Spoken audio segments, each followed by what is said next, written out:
at 6.79 trillion pesos. Para sa 2026 national budget, inaprubahan ng Kamara. Para sa detalye ng balita, DJ Joey Boy, pasok. GV Balita Express. Inaprubahan ng House of Representatives sa ikatlo at huling pagbasa ang panukalang 6.79 trillion pesos 2026 national budget o ang House Bill 4058 nitong Lunes, Oktubre 13.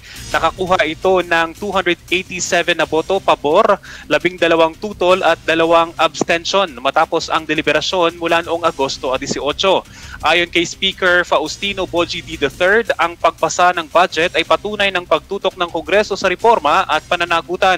Prioridad sa budget ang edukasyon, kalusugan, agrikultura at serbisyong panlipunan, alinsunod sa advokasya ni Pangulong Ferdinand Marcos Jr. Panawagan ni Speaker D, dapat tiyakin ng mga mambabatas ang tapat at maayos na paggamit ng pondo ng bayan. Samantala, tiniyak ni House Appropriations Chair Representative Micaela Swansing na ang 2026 national budget ay tugon sa tunay na pangangailangan ng mamamayang Pilipino.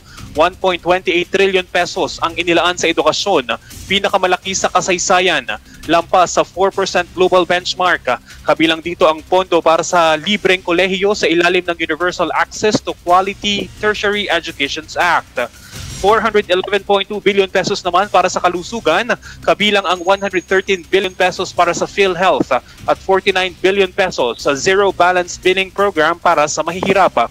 292.9 billion pesos naman ang inilaan para sa agrikultura, kabilang ang 10 billion pesos na ayuda para sa mga magsasaka at mangingisda. 74.5 billion pesos para sa farm-to-market roads at irigasyon at 30 billion pesos para sa mga makinarya. Ang karagdagang pondo ay galing sa tinanggal na 255 billion pesos flood control projects.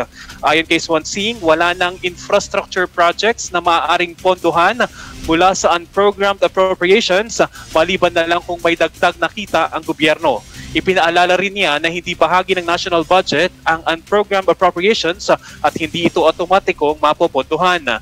Dagdag pa ni Swansing, naging mas bukas at tapat ang proseso ng pagtalakay sa budget sa pamamagitan ng pag-alis sa small committee, pakikipag-ugnayan sa mga civil society group at pagsunod sa constitutional process ng pag-aamenda bago ang ikalawang pagbasa. Muling magbabalik ang sesyon ng Kamara sa Nobyembre 10, alas 3 ng hapon. Para sa GV Balita Express, ito si DJ Joey Boy sa GV 99.9, your good vibes.